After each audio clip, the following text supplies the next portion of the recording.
The baby formula shortage is being felt in Colorado and really across the country. It is truly a problem. We just learned this morning the FDA will now allow the biggest manufacturer in the U.S., Abbott, to reopen its plant in Michigan to help with production. Now, that's the same facility that was closed because of a bacterial contamination. So what can new parents do until it reopens, until we can see that shortage kind of lessen up?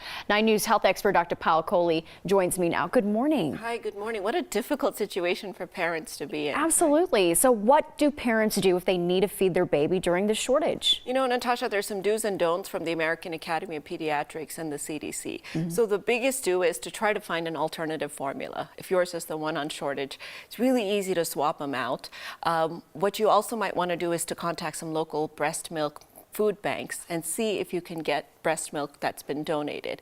The don'ts that you don't want to do definitely are to dilute your baby formula, because you could put your child at risk for potentially having malnourishment by diluting out the ingredients. What you also don't want to do is to make a home recipe, because that could cause bacterial contamination and you could get the wrong proportion of vitamins in there.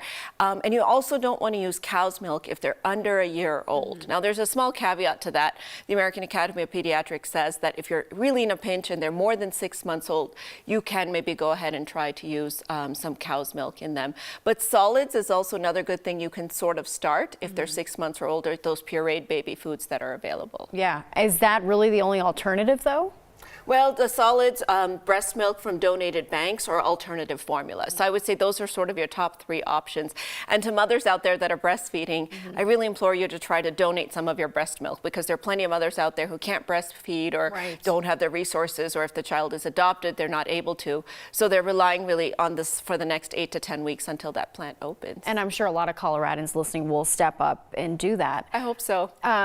Does formula differ from formula to formula? Yeah, that's interesting. So the basic recipe is really the same. It has the same components. So if you think about what we eat, it's basically what an infant needs to grow. So that's protein, fat, carbohydrates, vitamins and minerals. And then most formulas also have additional components like probiotics, for example. Now, the proportion of each of those in the formulas differs.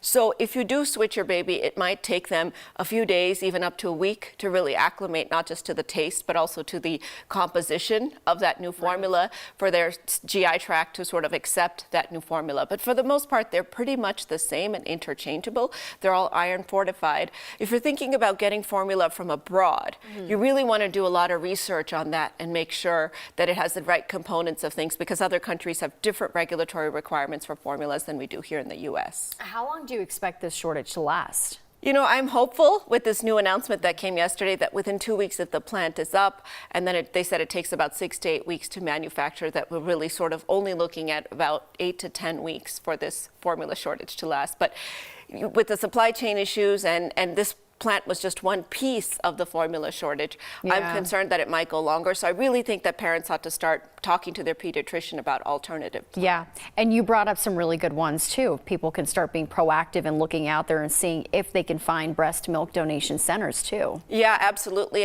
And you know, if your child is over 12 months, you can also look at things like fortified soy milk or milk alternatives, those types of things to supplement the solids that they're eating. So really start to think about your child's diet, nutrition, but make a plan with your doctor, because on your own you might end up, you know, doing something that's not right for your child. Right. All right, Dr. Kohli, appreciate you coming on and talking to us about this critical shortage.